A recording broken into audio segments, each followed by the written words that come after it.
হযরতে ইলিয়াস, হযরতে ইয়াসা আলাইহিস সালামের পরে যে হযরত জুলফিকির নবী, এই তিনটা গুণের মধ্যে সর্বশেষ গুণ হচ্ছে ধৈর্যশীল।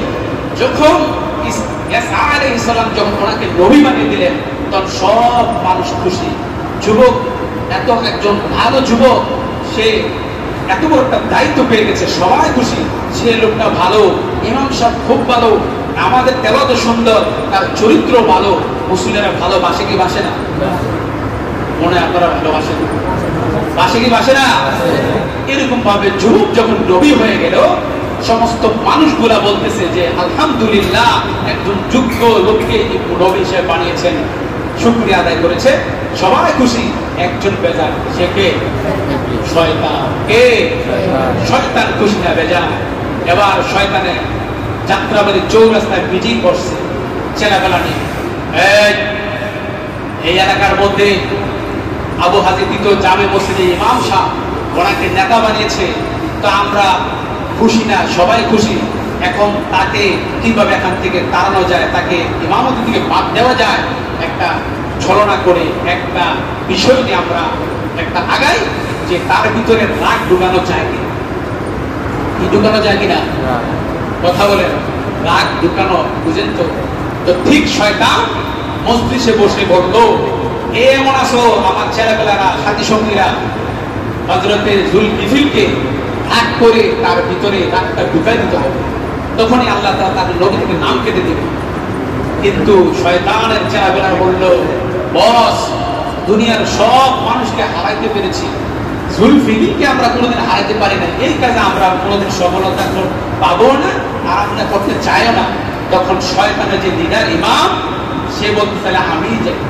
নাউজুবিল্লাহ পড়ে, কথা বলে নাউজুবিল্লাহ পড়ে। এরকম দুষ্কৃতির লোক আছে কি আছে না আমাদের সমাজে? ওরে রাগ ঢুকাই দিই, দেখবি ওর বোর্ড লাগে তো মহব্বত, তিন কথা বলে দিই। এরকম লোক আছে কি আছে না? আরে বইনি তো ভাইয়ের ব্যাপারে উস্কাই দেয়, তোর বই করে সেই করে, জামাই ভাই হিসাব নিকাশ না করে আসে বলে। রাগ এত খারাপ জিনিস। এবার শয়তানের লিডারকে আমি তেলে যাব। এখন শয়তানের লিডার কে বলতেছে, আসসালামু আলাইকুম ইয়া জুলফিকির, বাড়ি থেকে জুলফিকির আছে?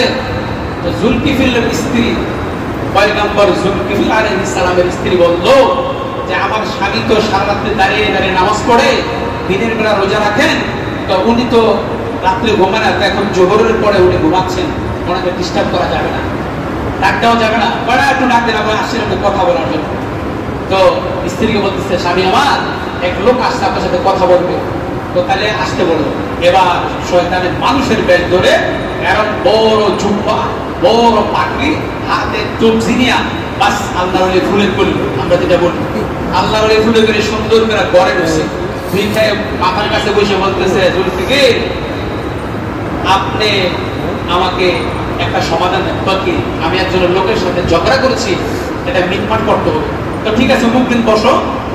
ঠিক আছে, চলে গেছে। যাওয়ার পরে ওই যে ডেট দিয়েছে, সব মানুষ বসা, বিচারকও বসা, বাদীও বসা, বিবাদী আর আসে না। এরকম হয় কি হয় না? রাগ কি ভিতরে লাগে কি লাগে না? রাগ উঠে না?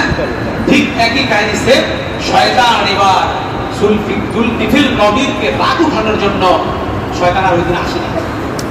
নবী তো এবার সে মনে রাগ করবে, আসে নাই। পরের দিন আবার সেই দুপুরের টাইম ঘুমে, আপনি আমি সারা রাত ব্যবসা করি, সকালবেলা ঘুমাই, এই সময় গিয়ে যদি বলি ভাই আপনার সাথে কথা আছে, আপনি ওনা আবার সালাম দিবেন, সালাম দিবেন না করলে আর সময় পান না আসা। আর যদি 3 দিন যায় মেজাজ গরম করে দিবেন মা, এরকম হয় কি হয় না? পরের দিন আবার আসছে, শয়তান বলতেছে, আসসালামু আলাইকুম ইয়া জুলফিকির, বাড়িতে সালাম দিল। স্ত্রী বলতেছে, আজকে ডাক দেওয়া যাবে না, উনি ঘুমাচ্ছেন, ঘুমের ডিস্টার্ব হচ্ছে। এমন সময় শয়তান হাওয়ার একটা ভেজ ধরে, হাওয়া যে বাতাস, বাতাসটা করে দেখতেছেন? কথা বলে, বাতাস কি দেখা যায়? এই বাতাস কিন্তু দেখা যায় না। তো জুলকিফিল আলাইহিস সালামের বাসার মধ্যে শয়তানের এরকম হাওয়ার ভেজ ধরে মাথার পাশে গিয়ে বসছে, ডাক দিতেছে, ঠাস ঠাস করে মানুষের মধ্যে বাড়ি গেছে। তাকায় দেখে এক মুরব্বী বসা, তাকায় দেখে দরজা বন্ধ, জানালা বন্ধ। এই কেমনে আসলো? এই ঘটনা জানার দরকার আছে? কথা বলা আছে কি আছে না? ধৈর্যশীল ব্যক্তিদের জন্যই জান্নাত দিবেন কে? আল্লাহ তাআলা আমাদের সকলকে ধৈর্যশীল হওয়ার তৌফিক দান। আমি পড়েন ইনশাআল্লাহ আগামী সপ্তাহে এই কথাটা বলবো।